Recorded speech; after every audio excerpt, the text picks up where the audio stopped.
చూస్తుంటేనే నోరు ఊరిపోతుంది కదా! క్విక్‌గా రొయ్యల పచ్చడి ఎలా చేసుకోవాలో చూసేద్దామా? క్లీన్ చేసుకున్న రొయ్యల్లో కొంచెం వాసన ఉంటుంది. అందుకని కొంచెం మజ్జిగ లేదంటే పెరుగు, ఉప్పు, పసుపు వేసుకొని వాష్ చేసుకోండి.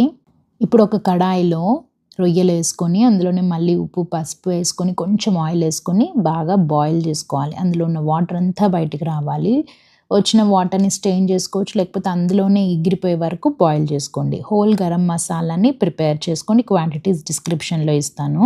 ఇప్పుడు ఒక కడాయిలో ఆయిల్ పోసుకొని ఉడికిన రొయ్యల్ని డీప్ ఫ్రై చేసుకోవాలి. గోల్డెన్ బ్రౌన్ కలర్ వచ్చే వరకు బాగా కాకుండా క్రిస్పీగా వస్తే సరిపోతుంది. అదే ఆయిల్‌లో మళ్ళీ అల్లం వెల్లుల్లి పేస్ట్ గోల్డెన్ బ్రౌన్ కలర్ వచ్చి పచ్చివాసన పోయే వరకు ఫ్రై చేసుకొని సాల్ట్, కారం, గరం మసాలా అన్ని డ్రై ఇంగ్రీడియెంట్స్ ఏసేసుకొని లాస్ట్‌లో ఫ్రై చేసుకున్న రొయ్యలేసుకోవాలి. బాగా చల్లారిపోయాక నిమ్మరసం వేసుకొని 2 డేస్ ఊరిన తర్వాత తింటే అద్దిరిపోతుంది.